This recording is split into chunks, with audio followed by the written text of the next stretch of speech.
আজিকালি মানুহে সুন্দৰ দেখাবৰ কাৰণে মেকআপ বা কষ্টলি ট্ৰিটমেন্টৰ হেল্প লয়।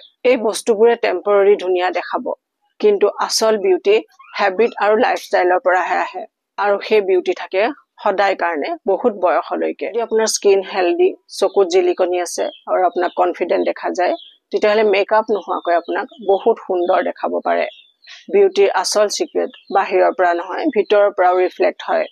যদি আপোনাৰ মন শান্ত, ভাৱধাৰা পজিটিভ আৰু জীৱন জীয়াৰ নিয়ম বেলেন্সড হয়, তেতিয়াহ'লে সেই বিউটি আপোনাৰ মুখৰ লগতে গোটেই শৰীৰতে জিলিকি উঠে। সকলোৱে এইটো জনাটো দৰকাৰ যে আচল বিউটি আনৰ চকুৰে নহয়, নিজৰ চকুৰেহে আহে। আপুনি নিজক ভাল দেখিব লাগিব, আৰু আপুনি নিজক ভাল তেতিয়া দেখিব যেতিয়া আপুনি ভাল ফিল কৰি থাকিব।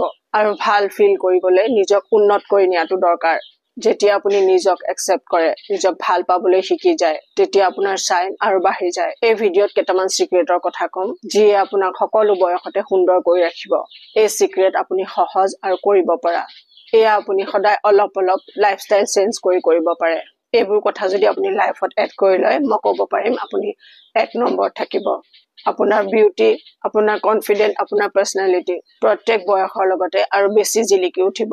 1 নম্বৰ, স্কিনৰ খুব ভাল কেয়াৰ। বিউটি